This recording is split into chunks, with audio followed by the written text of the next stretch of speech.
기도드리겠습니다.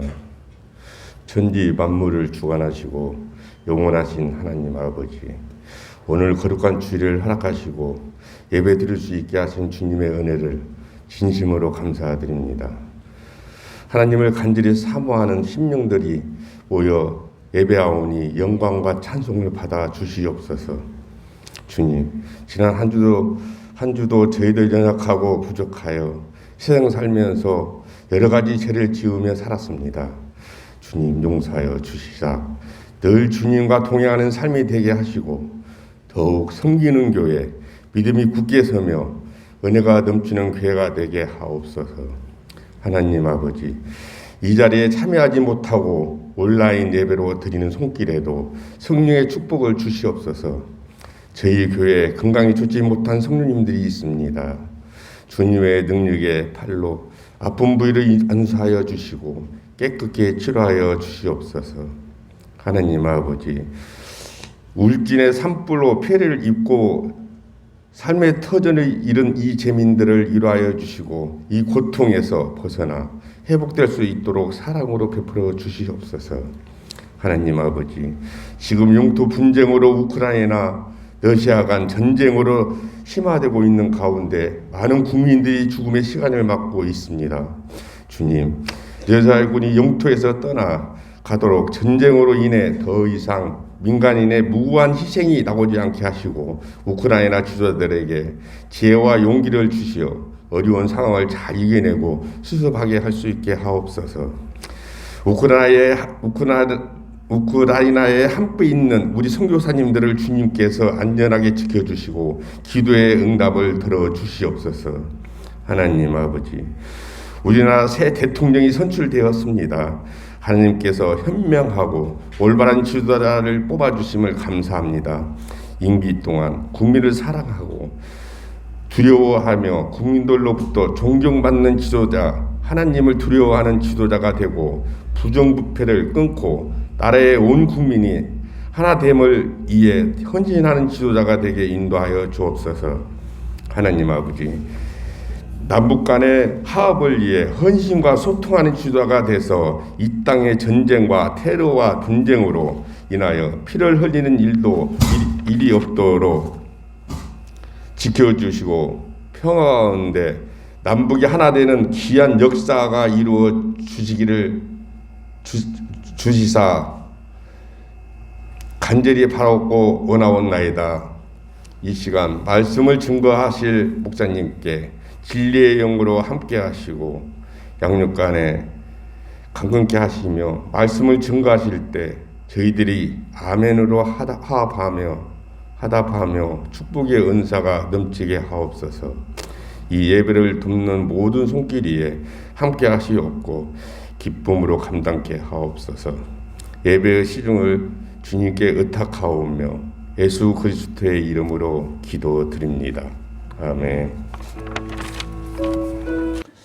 성도를 향한 하나님의 인도와 보호하심, 이란 제목으로 함께 은혜를 나누겠습니다. 다른 주제로 하면 하나님의 열심 이렇게 바꾸어서 하나님의 은혜를 나눌 수 있도록 열심으로 바꾸어서 부를 수 있는 그런 제목입니다.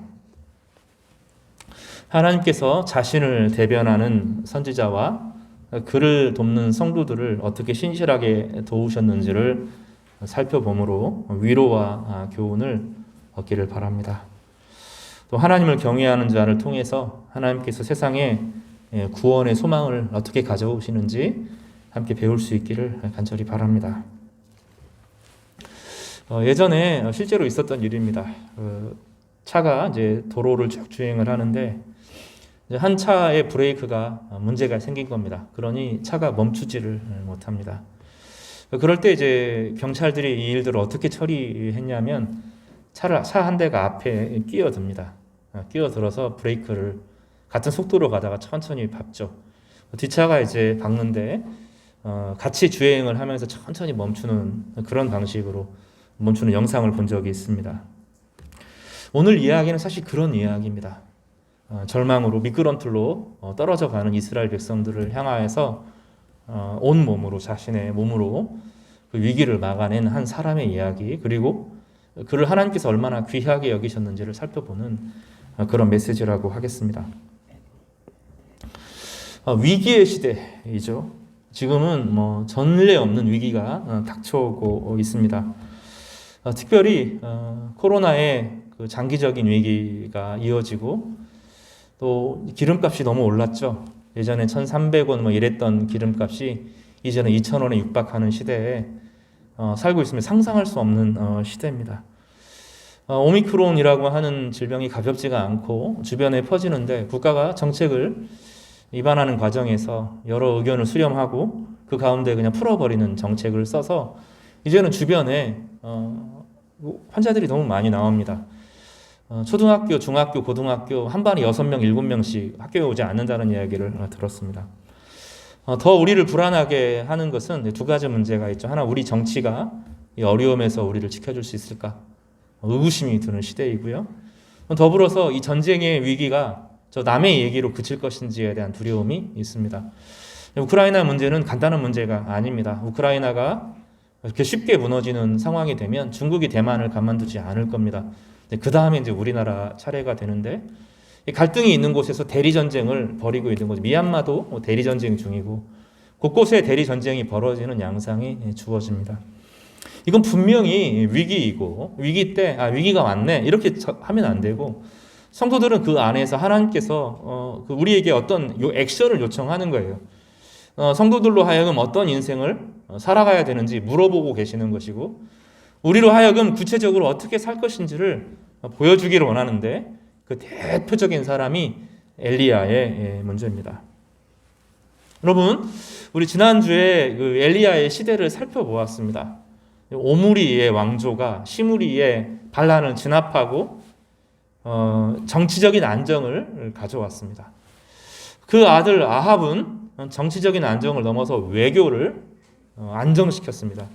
그래서 지중해로 가는 길을 열었고 또 이제 유다와 함께 연합하여서 나중에 이 에시온 게벨에 있는 흑해를 열어서 완전히 무역 항로를 열 준비를 하고 있습니다.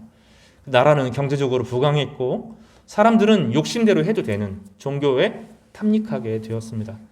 여호와의 종교는 늘 죄에 대해서 부딪히게 하고 자기 죄를 깨닫게 하고 욕망을 내려놓으면서 하나님의 은혜와 성령으로 회복되기를 갈망하는데 이 바알과 아세라의 종교는 탐욕을 부추겨서 하면 된다를 가르칩니다. 용기를 내고 힘을 내면 네가 원하는 건 다 이룰 수 있다고 강조하는 이 종교에 사람들은 미쳐 빠져들기 시작했습니다. 탐욕의 시대가 돌아온 것이고 야수의 시대가 도래하게 된 것입니다. 아합은 간단한 사람이 아닙니다. 그는 그림을 그릴 줄을 아는 사람이었습니다. 오므리와 더불어서 아합의 왕조에 있어서 그림을 그리면서 명실상부한 수도를 사마리아에 세웁니다. 빼앗지 않고 정당한 방식으로 돈을 사는 형식으로. 그래서 법적인 정당성을 확보합니다. 결혼 제도를 통하여서 시돈과 연합합니다. 전쟁할 수 있는 나라가 된 겁니다. 나중에 아합이 이 엘리야의 문제가 해결되어지고 나서 어떻게 하는지를 보면 남유다를 복속시키고 아람과 싸우고 모압과 싸우면서 전쟁할 준비를 하고 있는 겁니다. 그런 의미에서 이 엘리야는 이 시대를 미리 본 사람이고 이 시대가 얼마나 위험한 시대인지를 미리 예측하여 본 것입니다.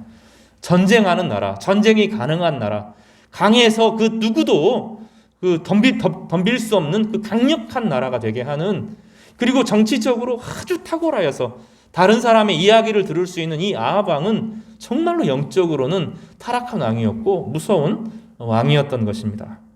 그럴 때 우리가 잘 아는 엘리야라는 사람이 등장합니다. 오늘 엘리야의 이야기는 다른 선지자들, 이제 수많은 선지자들이 등장할 텐데 또 다른 수많은 하나님의 사람들, 사사기에 있던 수많은 사사들의 모형과는 전혀 다릅니다. 엘리야는 좀 달라요. 그런데 성경에서는 우리의 전형과는 다른, 아직까지 하나님의 사람들과는 전형이 다른 이 엘리야를 보여주면서 새로운 선지자의 전형, 새로운 하나님의 백성의 모습을 우리 가운데 보여줍니다. 여러분, 우리가 그동안 하나님의 사람들을 어떻게 부르셨는지 기억하십니까? 모세를 하나님께서 부르시고 모세로 하여금 이집트에 내려가게 하시죠. 그죠? 기드온을 하나님께서 부르시고 기드온으로 하여금 이스라엘 백성들을 돕도록 하셨죠. 부르심이 먼저고 사명이 따라옵니다. 그런데 엘리야는 조금 다릅니다. 17장 1절을 좀 보시겠습니다. 16장과 17장 사이에 원래라고 하면 하나님께서 엘리야를 어떻게 만나셨는지, 엘리야에게 어떤 소명을 주셨는지, 또 엘리야에게 어떤 능력을 주셨는지를 보여줘야 돼요. 아직까지 구약에 있는 모든 사람들은, 하나님의 사람들은 그 과정을 겪어서 하나님의 사람이 됐습니다. 그렇지 않아요? 하나님이 사울을 부를 때도, 하나님이 다윗을 부를 때도 하나님이 먼저 찾으셨고 그들이 믿음으로 반응하면서 일어났어요. 그렇죠? 근데 엘리야는 그 소명 기사가 없습니다. 여러분 잘 주의해서 보시기를 바랍니다. 갑자기 엘리야가 등장합니다. 1절을 같이 읽어보겠습니다. 시작. 길르앗에 우거하는 자 중에 디셉 사람 엘리야가 아합에게 말하되 내가 섬기는 이스라엘의 하나님 여호와께서 살아계심을 두고 맹세하노니 내 말이 없으면 수년 동안 비도 이슬도 있지 아니하리라 하니라. 갑자기 등장합니다. 이 사람에 대해서 알 수 있는 것은 두 가지밖에 없는데, 이 사람이 살았던 지역, 태생이 아니라 살았던 지역이 길르앗이라는 지역이라는 것입니다. 또 두 번째로 말하는 것은 이 사람의 이름이 엘리야였다. 이 두 가지밖에는 성경에서 이 사람에 대해서 거론하지 않습니다. 아버지 이름도 없어요. 어머니 이름도 나오지 않습니다. 누구에게 훈련받았는지 전혀 존재가 드러나지 않은 독특한 사람입니다. 그래서 엘리야는 간단한 사람이 아닙니다. 먼저 엘리야라고 하는 이름은 엘부터 먼저 이제 하게 되는데, 엘리야 하면 이 야에서부터 먼저 순서를 이제 번역하게 됩니다. 야는 여호와의 줄임말입니다.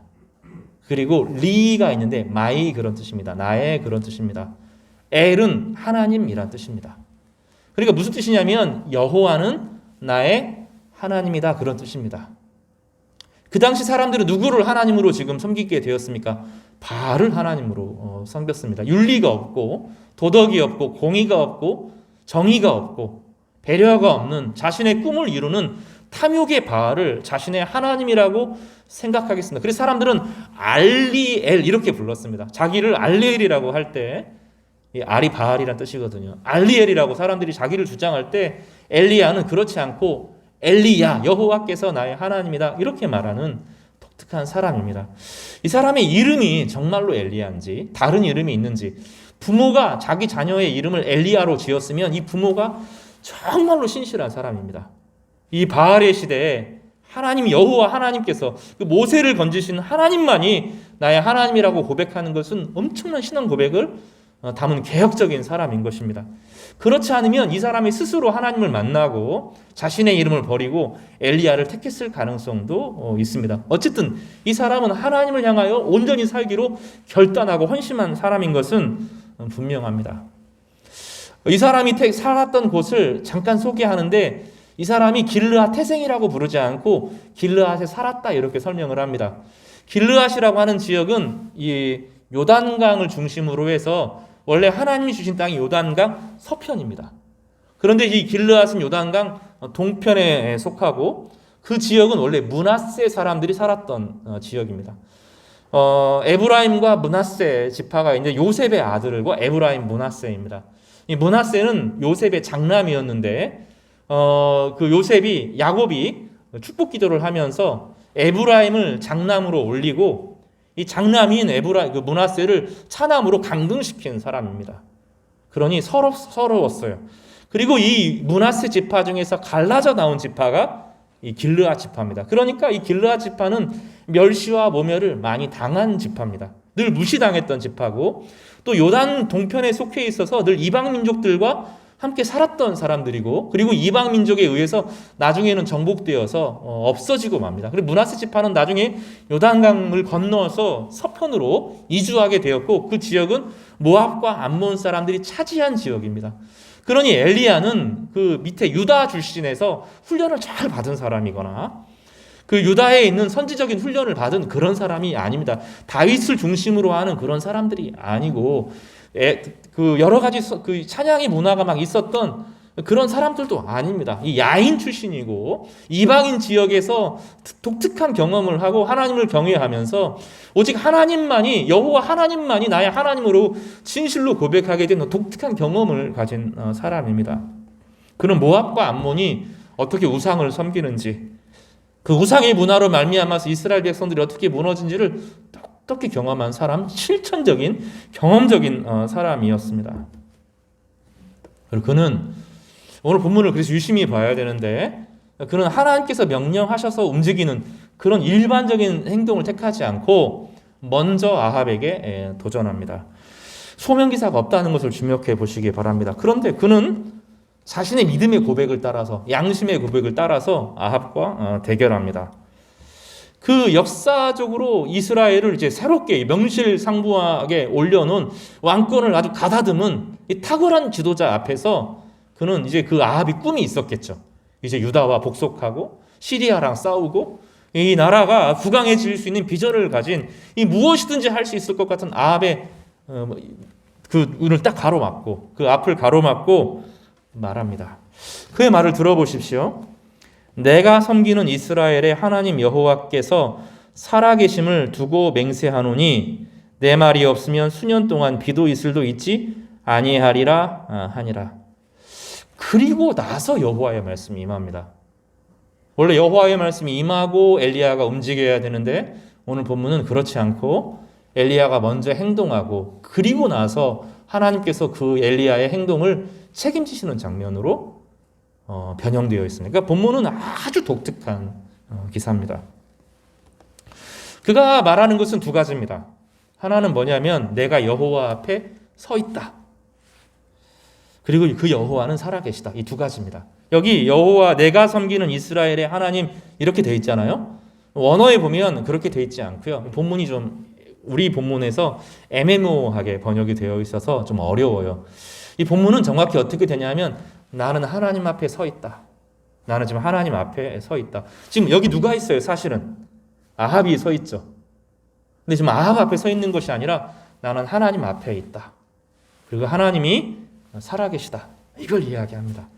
엘리야가 담대한 이유가 그것입니다. 엘리야가 담대하게 아합에게 말할 수 있었던 것은 아합이 커 보이지가 않는 거예요. 아합이 커 보이지 않고 하나님 앞에 서 있는데 그 하나님이 커 보이는 것입니다.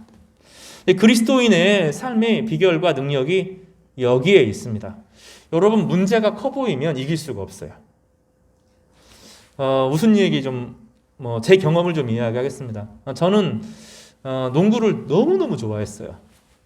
좀 줄일 걸 지금 지금 돌아가면 좀 농구 한 시간을 한 반절로 줄였으면 조금 멋있는 인생을 살지 않았을까 이런 생각을 하는데 컨디션이 좋을 때 두 가지 일이 벌어집니다. 팀은 컨디션이 좋아 보일 때 상대방이 커 보이지가 않아요.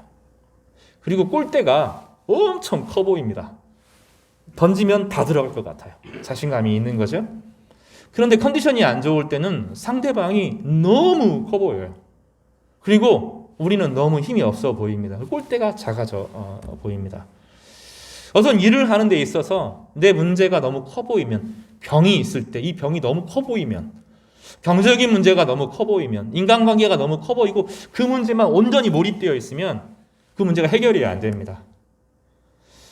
아합은 큰 왕입니다. 작은 왕이 아니라 대단한 왕이고 그동안에 어려웠던 모든 어려움들을 해결하고 능동적으로 일어설 수 있는 아주 강력한 왕입니다. 그 앞을 딱 가로막아 설 수 있었던 이유는 그가 하나님의 크심을 보았기 때문입니다. 그는 하나님 앞에 살고 있습니다. 그리스도인도 두 종류의 사람이 있는 것 같아요. 어떤 사람은 하나님 앞에서 살아갑니다. 지금 나는 하나님의 백성이고 하나님이 나를 구원하셨고 나의 인생은 하나님께서 책임지고 계시고 내가 살든지 죽든지 하나님의 손 안에 있다. 이걸 의식하고 살아가는 사람이 있습니다.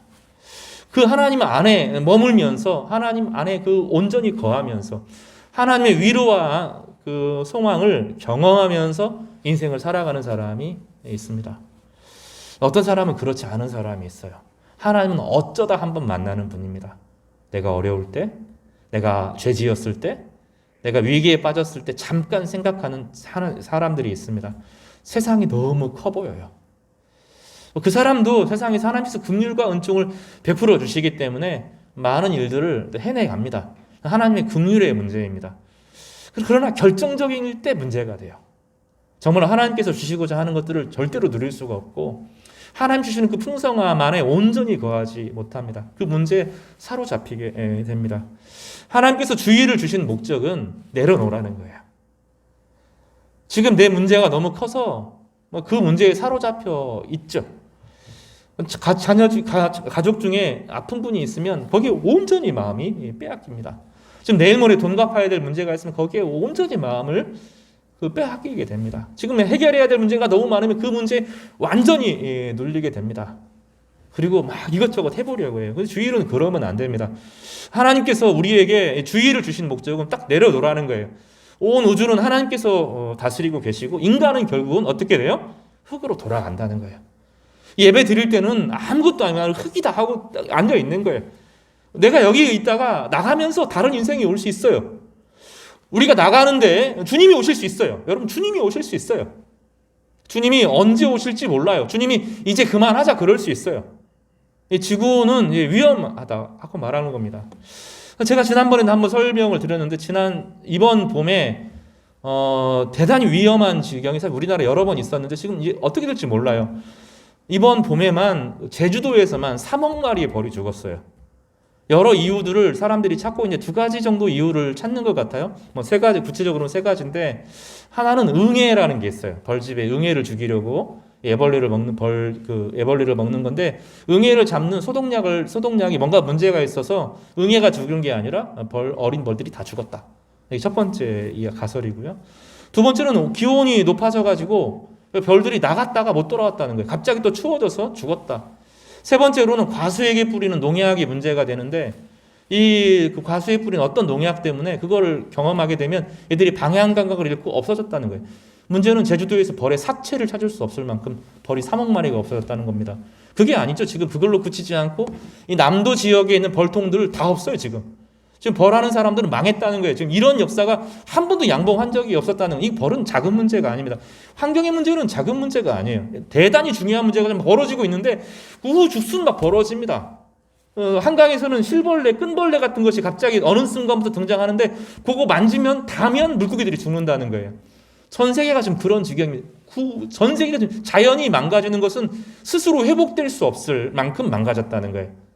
100년 넘지 않는다고 말합니다. 인간의 역사가 100년을 넘지 않을 거다. 지금 과학자들이 한이구동성으로 말하는 것입니다. 주님이 언제 오실지 몰라요. 자다가 어떻게 될지 몰라요. 우리 인생에서 어떤 일이 벌어질지 몰라요. 우리는 흙이고 흙으로 돌아가는 존재예요. 우리에게 하나님께서 은혜를 베푸시고 오늘 우리를 살게 하신 것은 하나님 안에서 향유하면서 주님이 주신 기쁨을 누리면서 우리에게 주신 삶의 소망들을 함께 나누면서 이웃에게 하나님의 형상을 보이도록 살도록 하시는 것이 생존 자체를 목적으로 살지 않도록 하셨어요. 인간은 생존 자체가 목적이 되면 그 인간이 아닙니다. 인간은 자신의 존귀함과 가치함을 잃어버리는 거예요. 인간은 그 너머의 삶이 있고 우리 삶을 통하여서 해내가야 될 삶의 가치들이 있다는 거예요. 그래서 엘리야는 지금 아합 앞에 서 있지만 나는 아합 앞에 서 있는 것이 아니라 살아계신 하나님 앞에 서 있다 하는 고백을 하고 이야기합니다. 그 하나님 말씀, 그 하나님 앞에 늘 깨어서 내가 하나님 앞에 서 있다라는 믿음으로 살아갈 때 그런 하나님 말씀을 오랫동안 묵상했던 사람으로 보여요. 그 마음 가운데 타오르는 불이 있습니다. 이건 나라가 망하는 거다.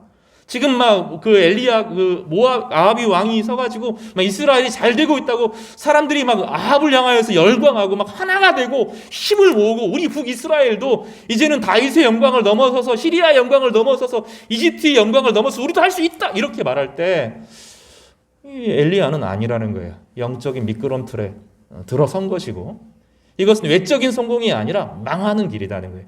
영적인 성공 없이 주어지는 모든 성공은 결국은 자기를 더 심각하게 망하는 길로 가는 것이다. 이것이 엘리야가 본 비전이었습니다. 그래서 그는 이 2가지 고백, 나는 하나님 앞에 서 있다. 그리고 그 하나님은 살아계시다. 하나님이 생명 주셔서 내가 여기 있다. 이 고백을 가지고 아합 앞에 담대하게 이야기를 하면서 이 고백을 하는 건데 이게 모세의 이야기입니다. 모세가 이 고백을 해요. 하나님을 떠나면 비와 우로를 그치겠다. 이 고백을 가지고 아합에게 이야기하는 것입니다. 이것은 자신의 묵상의 결과로 이야기한 것입니다. 하나님을 가까이 하고 하나님을 향한 열망이 타오를 때 그 열망과 불을 가지고 아합과 맞서는 엘리야의 모습을 볼 수 있습니다. 그런데 2절에 보면 그 후에 하나님께서 엘리야에게 강하게 말씀합니다. 1절은 그러니 엘리야가 오랫동안 기도했지만 하나님이 그에게 나타나셔서 그를 부르신 것이 아닙니다. 그는 하나님의 백성으로 살았고 하나님의 영광으로 살았지고 마음속에 불타오르는 불이 있었지만 하나님께서 구체적으로 엘리야에게 말씀하신 것은 아직은 아니었다는 거예요. 2절에 보면 여호와의 말씀이 임하여 엘리야에게 그때 임하게 됩니다. 그가 하나님을 향하여 가까이 가고 싶을 때, 하나님을 의식하고 살아갈 때, 하나님 말씀대로 살아보려고 했을 때, 그 말씀을 가지고 이 세상에 대결하려고 했을 때 하나님 비로소 엘리야에게 아주 가깝게 하시면서 구체적으로 처음으로 엘리야에게 말씀하여 주십니다. 이거는 자신의 감각이 아니라 살아계신 하나님께서 엘리야의 인격 전체에게 관통하시면서 말씀하십니다. 성도 여러분, 우리는 엘리야처럼 살아요. 우리 평생에 하나님께서 우리 꿈에 나타나거나 환상에 나타나거나 안 하실 수도 있습니다. 예수님께서 뭐라고 말씀하시냐면 너희들은 나를 보는 거로 믿느냐 보지 않고 믿는 것이 더 복되다 이렇게 말씀하셨어요. 우리는 성령 시대에 살고 있고 말씀의 깨달음을 하나님 자신으로 경험합니다. 하나님 말씀을 읽고 묵상하면서 그 말씀이 가까워져서 그 말씀이 실체화되어져서 내 안에 타오를 때 이것은 하나님 자신이 이미 함께 하시는 것인 줄 믿으시기를 바랍니다. 여러분 열등감에서 벗어나셔야 돼요. 영적인 열등감이 있어요. 큰 체험을 한 사람, 기도를 많이 했다고 주장하는 사람들, 그런 열등감에서 벗어나시기를 바랍니다. 하나님 말씀이 우리 안에 사무쳐 오게 될 때 그 누구보다도 하나님께서 그와 함께 하시는 것입니다. 그리고 비로소 하나님께서 그에게 임재하시는데 놀라운 이야기를 하세요. 두 가지 메시지를 하는데 놀라운 것은 도망가라고 말씀하신 거예요. 너는 여기서 떠나 도망가라 그렇게 번역할 수 있는데 동쪽으로 가서 요단 앞 그리 시냇가에 숨고 아주 구체적으로 하나님께서 그 길들을 예비하여 주셨습니다. 우리 여러분 그거 믿으셔야 돼요. 하나님 말씀을 가까이 하고 그 말씀대로 살아보려고 애쓸 때 하나님께서 아주 구체적으로 우리 삶을 인도하시는 것을 경험하게 될 겁니다. 우리 인생은 그때 경험되는 거예요. 다른 사람이 아니라 다른 사람을 통해서 말씀하는 것이 아니라 나의 기도를 통해서 나의 깨달음을 통해서 하나님 섬세하게 정말로 구체적으로 하나님께서 가르쳐 주시고 인도하는 부분이 있어요. 예스와 노를 떠나 더 넘어서 우림과 둠빔은 예스와 노를 가르쳐 주거든요. 구약에서 그걸 넘어서서 아주 구체적으로 섬세하게 그들을 인도하시는데 하나님 말씀에 사무쳤던 이 사람에게 하나님께서 은혜의 길을 열어주셔서 내가 너와 함께한다 하는 것을 구체적으로 제시하여 주셨던 것입니다.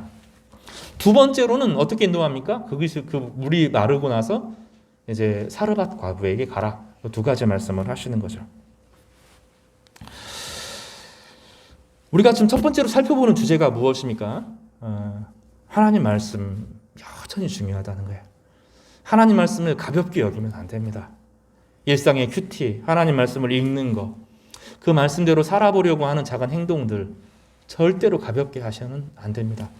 그 말씀이 우리 가운데 차오르고 그 말씀에 순종하려고 할 때, 그 말씀에 순종해보려고 애쓸 때, 하나님이 내 안에 그 말씀 가운데 역사하시는 것이 선명해질 때 하나님은 어느 날 우리에게 아주 구체적인 삶의 인도하심과 보호하심으로 우리가 함께 하신다는 것입니다. 크게 두 번째로 하나님께서 어떻게 인도하시는가를 살펴보겠습니다. 엘리야를 가리켜서 성경에서 주회를 여러 번 하는데 대표적인 것이 야고보서 5장입니다. 야고보서 5장에서는 두 가지 기도에서 이야기를 하는데 하나는 병 고치는 기도에 대해서 이야기를 하고 다른 하나는 엘리야의 기도를 이야기하면서 이렇게 고백합니다. 엘리야는 우리와 성정이 같은 사람이로되 그가 비가 오지 않기를 간절히 기도한즉 3년 6개월 동안 땅에 비가 오지 아니하고 다시 기도하니 하늘이 비를 주고 땅이 열매를 맺었느니라. 야고보서 5장 17절은 이 엘리야의 이야기를 엘리야가 깊은 기도의 사람이었다 하는 것을 가르쳐줍니다. 엘리야가 인용한 모세의 말과 또 또 야고보서 5장 17절을 통해서 보면 두 가지는 분명했던 것 같아요. 엘리야는 말씀에 헌신된 사람이었고 엘리야는 기도에 헌신된 사람이었다. 오래 기도한 사람이었다. 이렇게 설명하고 있습니다. 여러분, 이 두 가지가 우리에게 준비되어지기를 바라요. 저희 교회가 너무 단순하지만 이 말씀과 기도로 준비되는 은혜가 있기를 바랍니다. 그리고 나서 움직였으면 좋겠어요. 여러분, 수많은 일들을 할 게 많아요. 어려울수록 문제가 많이 보입니다. 이 우크라이나의 시절에 이 다음 스텝이 어떻게 될 것인가 예측할 수가 없어요. 여러분, 코로나 예측 못했죠. 그러나 우크라이나 전쟁 예측 못했잖아요. 이런 상황이 어떻게 번져질지, 미얀마가 어떻게 될지, 이 대리전쟁 한다고요. 미국과 소련, 미국과 중국이 대리전쟁을 계속 벌이고 있는 중이라고요. 그 대리전쟁이 이제 우리나라, 그 다음에 일본, 이 관계들이 다 맞물려 있는 겁니다. 어떤 일이 벌어질지 우리는 예측할 수가 없어요. 근데 그럴 때 엘리야는 단순했어요. 말씀에 헌신하고 하나님이 살아계시다는 것을 의지했고 그 안에서 하나님의 말씀을 가지고 오래 기도했던 사람인 것을 보여줍니다. 그리고 하나님께서는 의외의 명령으로 그에게 말씀하시는데 말씀과 기도에 헌신했던 전무했던 이 사람에게 그릿 시냇가에 숨으라고 말합니다. 근데 그릿이라고 하는 장소를 엘리야가 알았던 것 같아요. 그 그릿으로 주저하지 않고 갑니다. 그리고 거기서 하나님께서는 예상하지 못한 방식으로 그를 도우시는데 아침과 저녁에 두 끼 먹었어요. 세 끼 먹은 게 아니라 아침과 저녁에 떡과 고기를 하나님께서 까마귀를 통해서 공급하여 주셨습니다. 왜 비둘기가 아닐까? 왜 독수리가 아닐까? 하나님이 필요에 따라 쓰시는 거예요. 여러분, 예전에 까마귀가 우리 성경 안에서 불명예를 얻는 게 있잖아요. 오해죠, 인간의 오해. 노아가 이제 그 홍수 가운데 배에 있었죠. 그럴 때 까마귀를 보내요. 근데 까마귀가 어떻게 하죠? 돌아옵니까? 안 돌아옵니까? 처음에는 오고 가고 하다가 어느 순간 안 돌아오죠. 이건 우리가 까마귀가 돌아오지 않았음에 대해서 까마귀 불명예를 하는데 그게 아닙니다. 원래 비둘기는 인간이 길들여져요. 인간에게로 돌아옵니다. 근데 까마귀는 길들일 수가 없어요. 그래 까마귀를 내보낸 것은 까마귀를 내보냈는데 이 까마귀가 배회합니다. 방주 주위를 배회해요. 왜냐하면 머물 곳이 없기 때문에 배회합니다. 그런데 어느 순간 까마귀가 안 보였어요. 그러면 어떻게 되는 거예요? 지금 어딘가 까마귀가 기댈 곳이 있다는 거죠. 그래서 노아가 지혜롭게 한 거죠. 때에 따라서 까마귀를 보내고 정말로 이제는 싹이 날까 확인하기 위해서 비둘기를 보낸 것입니다. 때에 따라서 한 것이죠. 까마귀는 불명예를 얻으면 안 돼요. 지금 뭐 한 겁니까? 독수리를 보내면 더 무섭잖아요. 비둘기는 물고기와 떡을 들을 수가 없잖아요. 고기와 떡을 들을 수가 없잖아요. 그러니까 적절한 까마귀를 보내어서 엘리야를 먹이도록 하신 것입니다. 예상하지 못한 방법으로 하나님께서 누구도 상상할 수 없는 방법으로 하나님이 사용하셔서 까마귀를 통해서 그를 먹이셨습니다. 하나님의 백성이 하나님을 향하여 말씀과 기도에 헌신하고 어려움에 처했을 때 하나님 이렇게 가르쳐 주세요. 말씀으로 그에게 아주 섬세한 인도하심을 허락하여 주십니다. 분명합니다. 여러분 분명히 그 순간이 와요. 내가 어렵고 힘들 때 하나님께서 아주 구체적으로 어떻게 해야 되는지 가르쳐 주십니다. 애매모호하지 않습니다. 구체적으로 어떤 행동을 해야 될지 가르쳐 주세요. 두 번째로는 예상하지 못한 방식으로 길을 여십니다. 누가 까마귀를 통해서 엘리야를 먹이실 줄 알았겠어요. 예상하지 못한 방식으로 하나님 아주 적절한 방식으로 그 누구도 알지 못하는 은밀한 방식으로 우리를 섬세하게 도우시는 것을 경험하게 될 겁니다. 성도 여러분, 어려울 때는 기도하는 거예요. 어려울 때는 기도하는 거예요. 내가 삶이 어려워지면 기도 시간을 넓히는 거예요. 기도 시간을 늘리고 집중하는 거예요. 삶이 분산해지고 분주해지면 내가 위기가 왔다고 생각하고 가장 깨어있을 수 있는 시간에 기도 시간을 늘리는 겁니다. 저는 새벽에 기도하지만 오후에 기도하는 시간이 저에게 따로 있어요. 그 시간이 요즘에 점점점 늘어납니다. 왜냐하면 정말로 어려워 보이거든요. 이 시대의 문제가 가볍게 쉽게 될 것 같지가 않거든요. 정치가 우리나라를 감당하지 못할 것 같거든요. 이 분쟁과 정치와 외교의 문제들, 이 위기의 순간을 넘어갈 수 없을 것 같은 두려움이 들거든요. 영적으로 교회가 밀리고 같은 그 두려움에 사로잡히거든요. 그래서 저는 기도하기로 결심했어요. 그래서 특별히 오후 시간에 나와 하나님과의 관계 안에서 누구도 방해하지 않은 시간과 장소를 정해서 기도하고 있어요. 이 시간을 확 늘리고 집중해서 하나님과 교제 시간을 갖습니다. 그리고 나서야 보이는 것들이 있어요. 우리 안에 어려움이 많고 문제가 많아지면 우리는 그 문제에 빠져들어가게 됩니다. 그 문제의 생각 한번 머릿속으로 핑 돌면 머리로 도는 것이 아니라 감정으로 내려와요. 그 감정으로 내려온 것이 몸을 상하게 해요. 일을 하려고 하면 몸을 추스려야 되고 감정을 추스려야 되고 다시 삶이 보여야 움직일 수 있는데 여기에 시간을 너무 많이 허비하면서 인생이 멈춰버리게 됩니다. 하나님 그렇게 하지 말라는 거예요. 그래서 그 주님께 딱 맡기는 거예요. 주님께서 원하시는 것이 무엇인지 그리고 기도하면서 흙으로 돌아가야 돼요. 아, 나는 아무것도 아니구나. 하나님께서 흙인 나를 여기까지 사용하신 것이 놀랍고 나와 함께 하신 하나님이 놀랍고 결국 내가 그 하나님, 나를 사랑하신 하나님 앞에 가겠구나. 비우고 나면 채워지는 겁니다. 하나님의 은혜로 채워지는데 비로소 세상이 보이고 삶의 자리가 보이는 거예요. 그 하나님께 준비된 사람을 향하여서 하나님은 예상하지 못한 이 까마귀를 통하여서 엘리야를 먹여주셨습니다. 성도 여러분, 이런 은혜가 우리에게 있기를 바랍니다. 그 누구도 알지 못하는, 아무도 알지 못하는 그 어려움과 환난 가운데 주님께서 여러분에게 찾아오시고 예상치 못한 도움, 누구도 알 수 없는 하나님의 선한 손길이 여러분 가운데 나타나기를 주님의 이름으로 간절히 축복합니다. 두 번째는 하나님께서 어떻게 도우시지? 아주 구체적으로 말씀하십니다.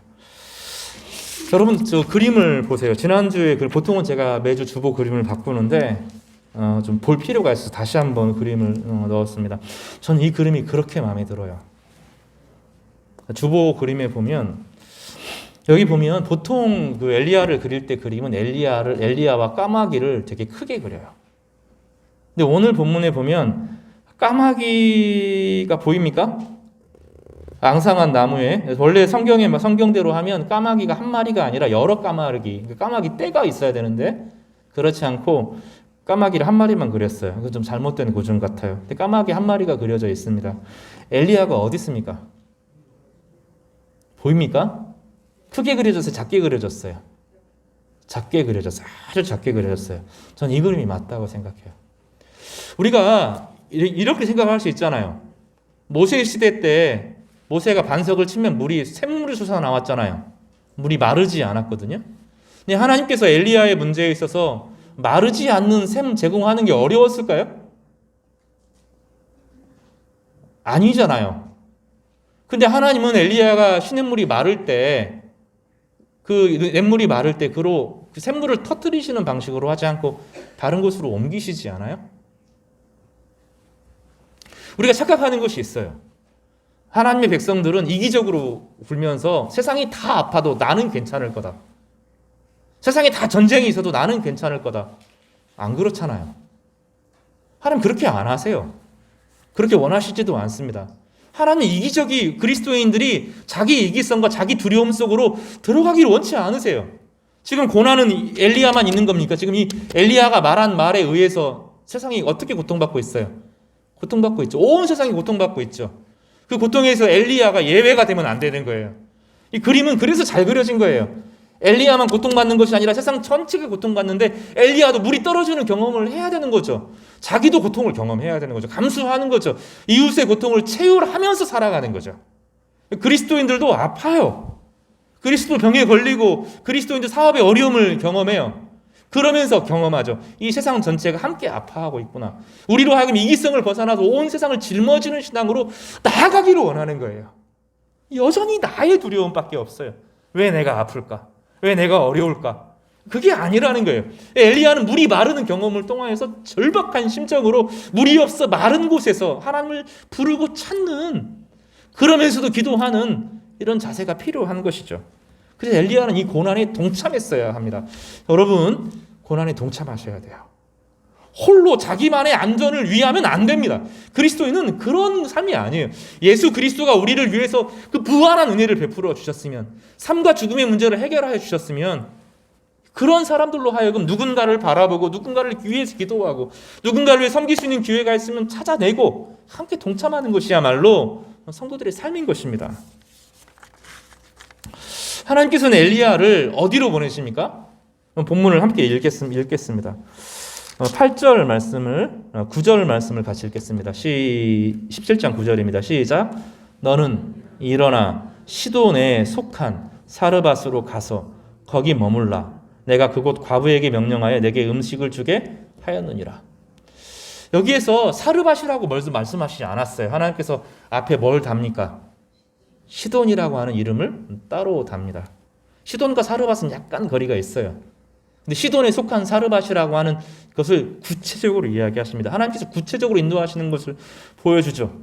동시에 왜 하나님께서 이곳으로 가시게 하셨을까요? 우리 어린이들은 알더라고요. 어린이들한테 물어보니까 알더라고요. 아, 거기 이세벨의 고향이에요. 이세벨이 거기 사람이에요. 말하죠. 하나님은 그곳으로 보내는 거예요. 바알과 아세라의 고향, 풍성함과 탐욕의 고향, 무엇이든지 이루어지는 신성의 고향이라고 불리는 그곳에 가게 하십니다. 거기서 본 엘리야는 무엇을 경험합니까? 거기도 메마르고 죽어가고 생명이 없는 것을 보게 되는 거죠. 하나님은 은밀하게 엘리야가 시돈에 갈 줄 누가 알았겠어요? 하나님께서 하나님의 지혜가 넘치는 거죠. 하나님 지혜로우셔요. 하나님의 인도함을 받는 사람들이 지혜롭게 되는 이유가 바로 그것입니다. 아무도 찾지 않고 연애 예상하지 못한 시돈에 가게 하셔서 엘리야를 숨기시고 등잔불이 어둡잖아요. 설마 엘리야가 거기 있을 거라고 사람들이 생각지도 못한 곳에 숨기셨고 또 그곳에 참상을 보게 하셔서 바알과 아세라와 맞설 수 있는 준비를 하게 됩니다. 나중에 이 과정을 통해서 바알과 아세라 섬기는 제사장들과 맞설 수 있는 힘과 용기를 여기서 엘리야가 얻는 것처럼 보여요. 정말 아무것도 아니구나. 이름이 있고 사람들이 많고 힘과 권력이 다 모여 있어도 이곳에도 흉년이 있고 이곳에 사람들이 죽어가는구나. 엘리야는 똑똑히 보게 실제적인 경험을 하게 했던 것입니다. 그곳에 사르밧 과부하고 에피소드가 있는데 이 얘기를 좀 더 하고 마치겠습니다. 여기 보면 사르밧 과부가 있는데 그 사람을 만나게 됩니다. 만나는데 엘리야가 이 사람이 그 사람인지 아닌지 확인해 보기 위해서 먼저 물을 달라고 요청을 해요. 이 물이 없는데 물이 없는 곳에 물을 달라고 하면 말이 안 되잖아요. 사르밧 과부가 남아있는 마지막 물이 있었던 것 같아요. 그에게 엘리야에게 호의를 베푸는 그런 모습을 보여줍니다. 근데 엘리야가 그 상황을 물어보죠. 그를 붙잡습니다. 11절에 그가 가지러 갈 때 엘리야가 그를 불러 이르되 청하건대 내 손에 떡 한 조각을 내게로 가져오라 이렇게 요청합니다. 가관이죠 말이. 그 다음에 말이 가슴이 아픕니다. 과부니까 남편은 죽었고 그죠? 아이 하나를 살고 있는데 자기 아이가 얼마나 소중하겠어요. 근데 그 아이랑 함께 죽으려고 했다는 거예요. 남은 거 딱 한 번 자기와 자기 아이가 함께 먹을 수 있는 진짜 마지막 생명줄인데 요거 먹고 죽으려고 했다는 거예요. 얼마나 비참합니까? 근데 하나님께서 이 엘리야가 무리한 요구를 해요. 본문에 보면 12절에 13절에 보면 엘리야가 그에게 이르되 두려워하지 말고 가서 내 말대로 하려니와 먼저 그것으로 나를 위하여 작은 떡 한 개를 만들어. 이 작은 떡 한 개라고 하는 것은 지금 두 명이 먹을 떡을 나누어서 자기도 먹게 하라는 의미입니다. 이것이 그거 전체를 나에게 달라는 탐욕을 말하는 것이 아니라 그 덩어리 중에서 두 명이 먹을 떡을 나에게도 달라. 얼마나 엘리야가 좀 모렴치하게 요구를 하죠. 그리고 그에게 믿음을 부어주는데 하나님께서 공급하실 것이다. 이 메시지를 전합니다. 오늘 본문은 우리에게 다른 차원의 신앙을 보여주어요. 있는 중에서 나누는 것이 아니라 자기 목숨값이잖아요. 이 떡은 한 번 먹고 그리고 자기만 먹는 것이 아니라 자기 자식이랑 먹으려고 하는 거잖아요. 고아로 아버지 없는 아이로 자란 이 아이가 마지막 먹을 식사 한 끼거든요. 근데 그거를 달라고 하죠. 그리고 그 가운데 하나님께서 공급하심이 있을 것이다 약속합니다. 그리고 그 사람은 순종하는데 그대로 됩니다. 이 본문은 우리에게 신앙이 무엇인가에 대해서 다른 각도로 보게 해요. 내가 다 누리고 나의 탐욕을 키워가는 방식이 아니라는 것을 가르쳐줍니다. 나의 목숨을 내어주는 것입니다. 가난한 선지자에게 내어주는 것입니다. 아무것도 없는 선지자에게 내어주는 것입니다. 특별히 하나님 말씀을 따라서 살아가는 성도들을 위하여 내어주는 것입니다. 그럴 때 하나님은 모두가 함께 살 수 있도록 길을 열어주시는 것이죠. 이 본문을 목회자에게 잘해라, 그런 본문으로 이해하면 안 됩니다. 그런 본문이 아닙니다. 목회자뿐만 아니라 세상에 수많은 성도들이 어려움 가운데 처해 있습니다. 그런데 그 어려움을 같이 어려움을 당하는 사람들이 채워주는 거예요. 내가 커지는 방식이 아니라 나를 나누는 겁니다. 그러니까 아합의 인생과 완전히 다른 인생이에요. 나를 키우고 탐욕을 키우고 욕망을 키우는 이 자본주의에 완전히 쏘물려 가는 것이 아니라 자기의 생명을 다른 사람과 나누는 거예요. 그러면 그 안에 산다는 거면 단지 엘리야와 이 사르밧 과부의 문제가 아니라 이스라엘의 정체성은 거기에 있었다는 거예요. 영적 이스라엘은 자기가 어려워도 그 고난당하는 성도들을 하나님처럼 여기고 그를 사랑하고 섬길 때 하나님이 실제로 그들과 함께하면서 그들의 삶에 강성함을 주신다는 거예요. 공의와 평화가 완성되어질 때 하나님의 샬롬이 그들과 임하고 샬롬을 통해서 그들에게 복을 주신다 하는 것이 오늘 본문이 우리 가운데 가르쳐주는 것입니다. 우리가 그 반대로 가면 안 돼요. 영적인 미끄럼이라고 하는 것은 너 된다, 너 탐욕스럽게 살고 네 꿈을 펼쳐라, 마음껏 할 수 있다, 이게 지옥이라는 거예요. 지금 그렇게 해서 부딪혀서 전쟁이 나고 내가 할 만하니까 싸우고 죽이고 하는 건데 그 방식이 아니라는 거예요. 내 시간 다 쓰고 남아야 공부하고 남아야 주님께 드리고 내 공부 다 하고 내 일 다 하고 남는 거 드리는 거 아니라는 거예요. 가장 아름다운 것을 하나님께 비워 드리는 거예요. 내 시간과 마음과 정성을 하나님께 드리고 이웃과 나누고 남는 것을 쓰는 거예요. 내 생명의 일부를 드리고 남는 것을 쓸 때 생명이 주어지는 것이고 하나님의 인도하심이 나타나는 것이지, 하나님의 기적이 임하는 것이지, 그렇지 않으면 자본주의, 탐욕 정신에 완전히 빠져서 이 미끄럼틀, 영적인 미끄럼틀로 내려가고 결국은 너도 죽고 나도 죽고 다 죽는다는 거예요. 본문은 전혀 다른, 예상하지 못한 완전히 다른 길을 우리 가운데 보여주고 엘리야는 그 말씀에 따라 순종하고 이 사르밧 과부는 자신의 생명을 나누는 방식으로 모든 생명이 풍성해지는 예수 그리스도의 삶의 미래를 보여주는 것입니다. 그래서 오늘 이야기는 구속사적인 본문이에요. 자기를 비워 종의 형체를 가져 사람들과 같이 되었으니 어떻게 돼요? 모든 인류가 함께 구원을 받는 것이죠. 교회는 그 길을 걸어가는 거예요. 하나님 때문에 그 길을 걸어가는 것이 교회입니다. 하나님 안에서 이기게 돼요. 말씀 정리하겠습니다. 엘리야의 야고보서 5장 17절에 있는 것처럼 우리와 성정이 같은 사람이로되 그가 비가 오지 않기를 간절히 기도한즉 간절히 기도했습니다. 6개월 동안 땅에 비가 오지 아니하고 이것은 전쟁을 막은 겁니다. 다시 기도하니 하늘이 비를 주고 땅이 열매를 맺느니라. 야고보서는 엘리야 이야기를 하면서 엘리야는 독특한 사람이고 특별한 사람이어서 하나님이 그의 기도를 들으셨다고 하지 않습니다. 엘리야는 우리와 똑같다. 그가 생명을 가져온 사람이 되었다. 저주를 막고 생명을 가져왔다. 이렇게 말하고 있습니다. 아브라함의 중보 기도로 소돔과 고모라가 구원의 가능성을 얻었습니다. 모세의 중보 기도로 이스라엘은 살았습니다. 엘리야의 중보 기도로 이스라엘은 전쟁을 멈추고 전쟁을 진정시키는 시간을 가졌습니다. 예수 그리스도의 기도를 통하여서 제자들이 살았습니다. 베드로를 향한 성도의 기도를 통하여서 베드로가 구원을 얻었습니다. 히스기야의 기도를 통하여서 이스라엘 전체가 평화를 얻었습니다. 하나님은 기도를 통해서 일하십니다. 그리고 이 기도는 하나님의 통치 행위에 하나님 백성을 참여할 수 있는 문을 연 것입니다. 여러분 작정하시기를 바랍니다. 기도 아니면 안 됩니다. 성도들이 기도 외에 다른 이유가 나타날 수 없어요.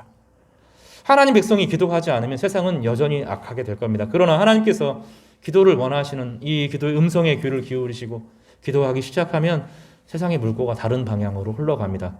하나님은 당신의 전능하심을 제한하시고 성도들에게 나누어 주셔서 성도들의 기도를 통하여 역사를 이루도록 하시는 것입니다. 그래서 우리는 왕같은 제사장으로 부름받은 것입니다. 2022년 고된 한 해가 될 겁니다. 교회도 모든 것을 줄여야 되고 절약해야 될 것입니다. 성도들의 삶도 모든 것을 옛날만큼 누리려고 하시면 절대로 안 됩니다. 이때는 멈춰야 되고 탐욕을 멈추고 더 멈추고 시간을 세이브하고 가장 아름다운 것에 인생을 들이시기를 바랍니다. 그럴 때 하나님께서 여러분을 살리시고 여러분의 가정과 직장을 회복시켜 주시고 하나님의 공유와 평화를 통해 세상 가운데 은혜와 긍휼을 베풀어 주실 것입니다. 이 은혜가 우리 모두에게 임하기를 주님의 이름으로 기도하고 축복합니다. 기도하겠습니다.